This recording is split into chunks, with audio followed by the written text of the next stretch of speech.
Hey, it's Dead Guy Cardboard. So I want to do a video about this crazy market we're in the sports card hobby, where just prices have exploded. What I'm kind of calling the say uncle era. I give up and say uncle on these prices. They're just too high for me and most people. So I want to talk about what are driving these card prices up and what my prediction is for the hobby and these prices. Um, so the biggest reason is COVID. Um, no one has anywhere to go. We all have just basically our disposable income sitting around doing nothing. We're not spending it on vacation, on clothes, on sit down restaurants, movie theaters, etc. We're all just cooped inside with nowhere to put our disposable income. And a lot of us are bored and we have time to just scroll through the internet, through eBay, and we come across cards and we come across articles that maybe encourage us to buy cards, like Forbes talking about record price sales and ESPN.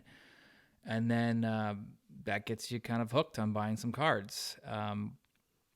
So you have people have nowhere to spend their disposable income, so they're just discovering baseball cards, or they have always collected baseball cards or sports cards, and now they have basically more money to spend because they're not spending it on vacations, etc. And then another big reason is exposure. When I got into making sports card videos and watching sports card videos, this is around like 2011, 2012. I kid you not, there were maybe a max 15 to 20 channels. Now there's thousands upon thousands of YouTube videos of people talking about sports cards. And also the landscape has changed a lot of how these YouTube videos are. It's there's so many popular video channels out there that are talking about investing cards and flipping cards and when's the best time to buy and sell, what's the hot card now, which has encouraged people to buy more cards and flip them, I think. Not that there's anything wrong with those channels.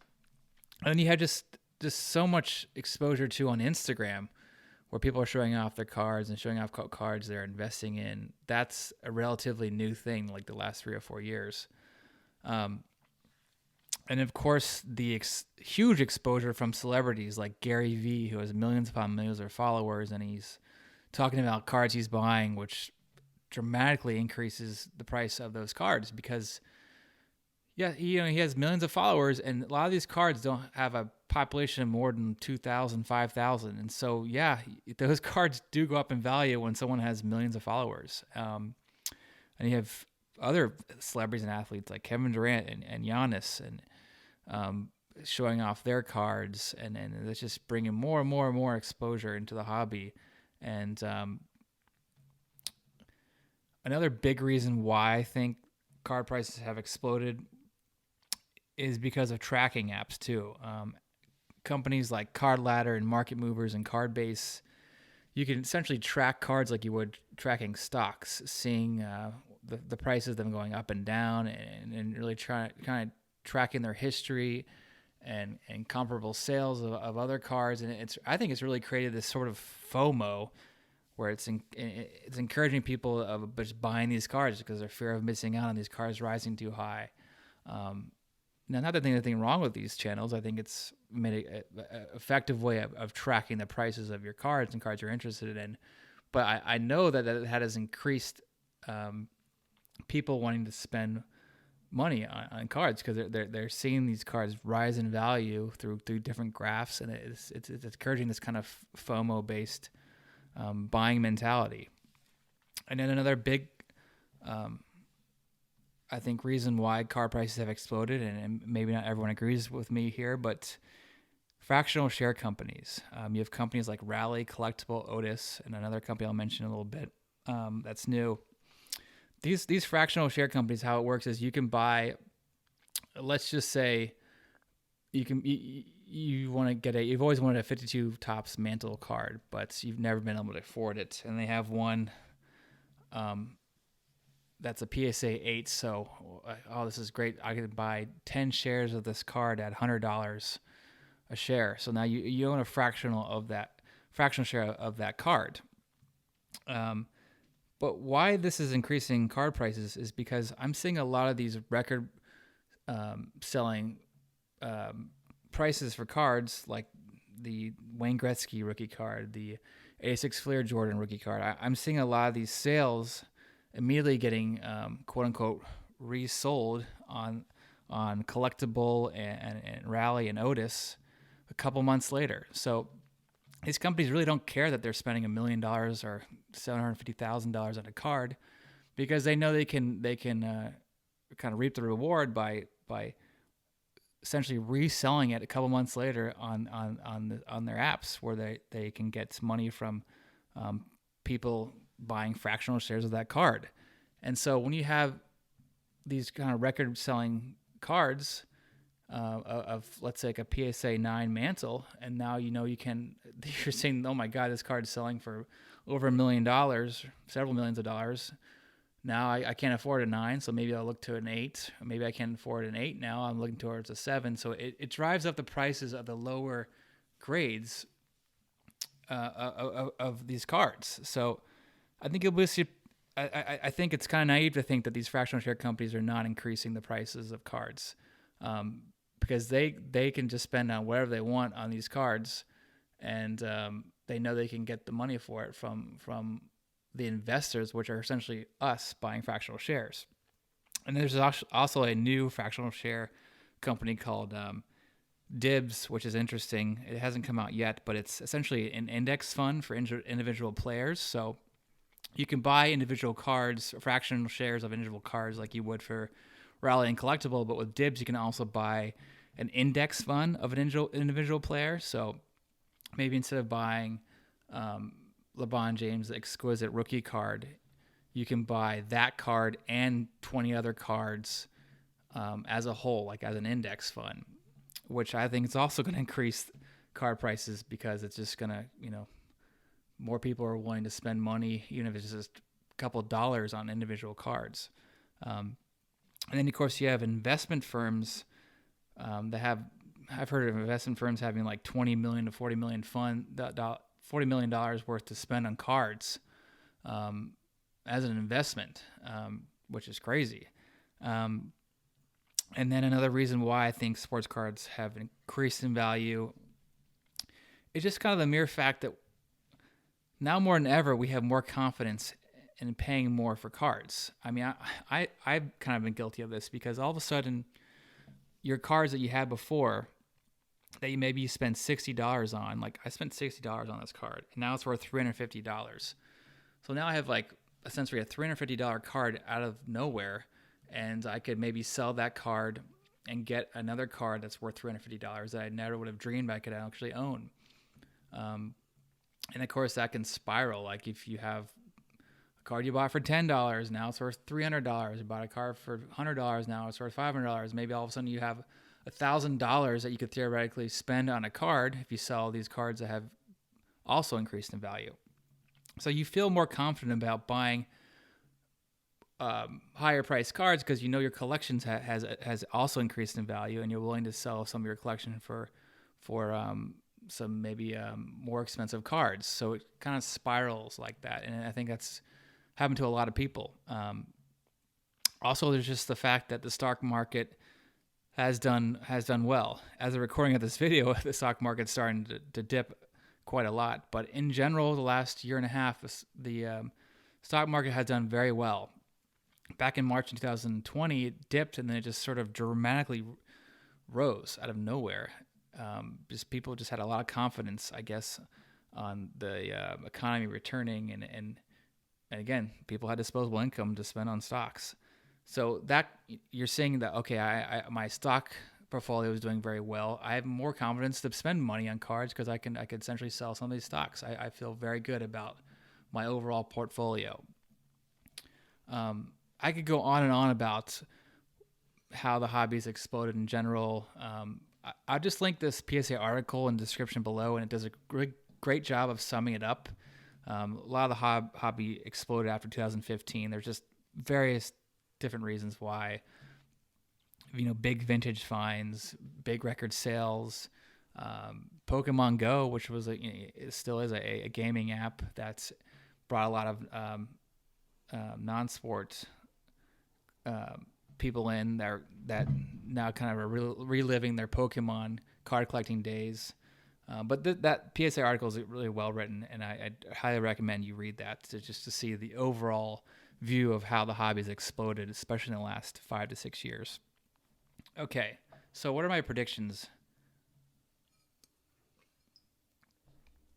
Well, I think prices will continue to be high for this year as well as into 2022. Why do I think that? Because the vaccines are available now, but they're available in very limited quantity. And most people won't get the vaccine until the end of this year. And so, as a result, people are still not going to be willing to spend their disposable income on vacations, clothes for going out, dressing up for work, going to restaurants, etc. And then in 2022, most people will be vaccinated. So more and more people are going to feel more confident to go on vacations and use disposable income on things that are not sports cards. But a lot of people are going to be hooked on the hobby from 2020 and 2022. So they're not going to kind of get off the hobby that quickly. They're still going to be buying cards, even though they're spending some of their money on vacations, etc. But I do believe the bubble will pop in 2023. Well, actually, before I get into 2023, I do think there's going to be continued record sales of cards like the Flair Jordan rookie card, the 52 Topps Mantle. You're going to see more and more record sales, especially this year. But in 2023, I think this is when this bubble is going to pop. Why? The biggest reason is, like I mentioned, the vaccine will be fully rolled out by 2023. Everyone, hopefully, will be vaccinated by then, and people are going to be very comfortable by then to go out and spend their disposable income on concerts, vacation, movie theaters, sporting events, you name it. And that's definitely going to bring less money into the hobby. Less and less people are going to want to spend money on cards because they're going to want to spend on other things. And then, I mentioned earlier why the sports cards have increased in value is because of exposure. I think by 2023, there's just going to be a burnout of exposure on social media. Why do I believe that? And why do I feel kind of qualified to say that? Because I've been making videos about sports cards since 2012, 2011, around that time. And I can't remember. There's very few channels that have been making sports card videos for that long, for 7, 8+ years. They're just a burnout. It's kind of hard to keep up constantly talking about sports cards year in and year out, or month in and month out, or day in and day out. That's it's kind of the way of life. I've seen that with other YouTube channels that don't talk about sports cards. There's just eventual burnout.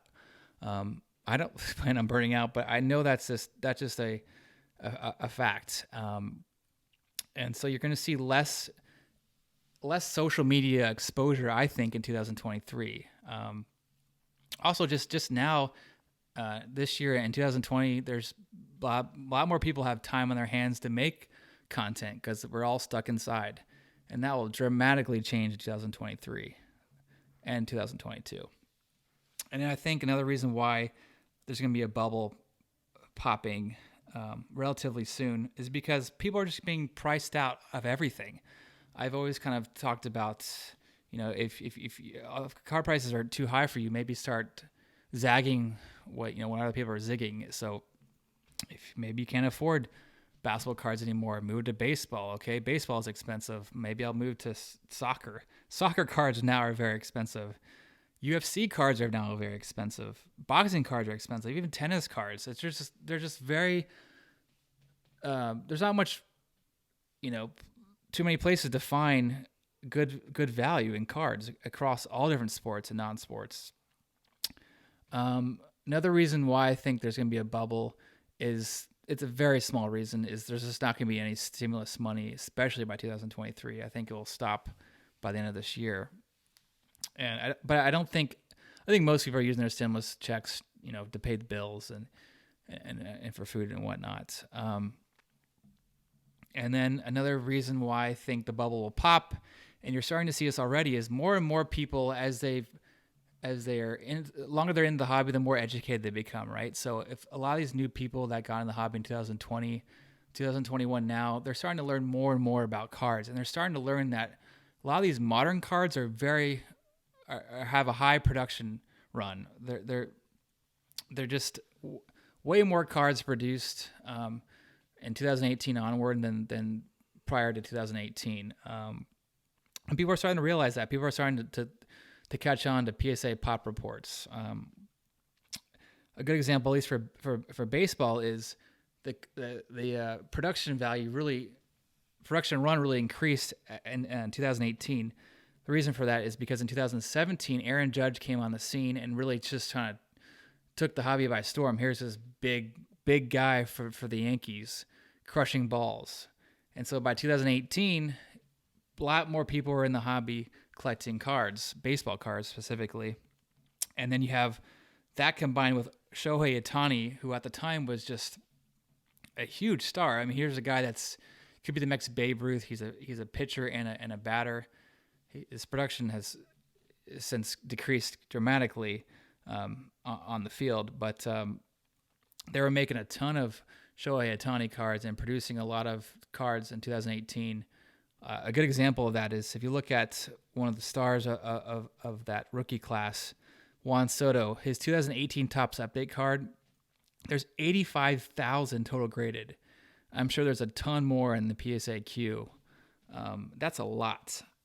This card I believe this is the most, more cards have been graded of this A9 Upper Deck card than any other card from PSA. And there's 144,000 of these graded. And so Soto has 85,000. He's not at the 144,000 mark, but that is still a ton of cards. So that's something to look out for, is people are going to maybe stop buying as much modern once they realize how, these cards aren't that rare.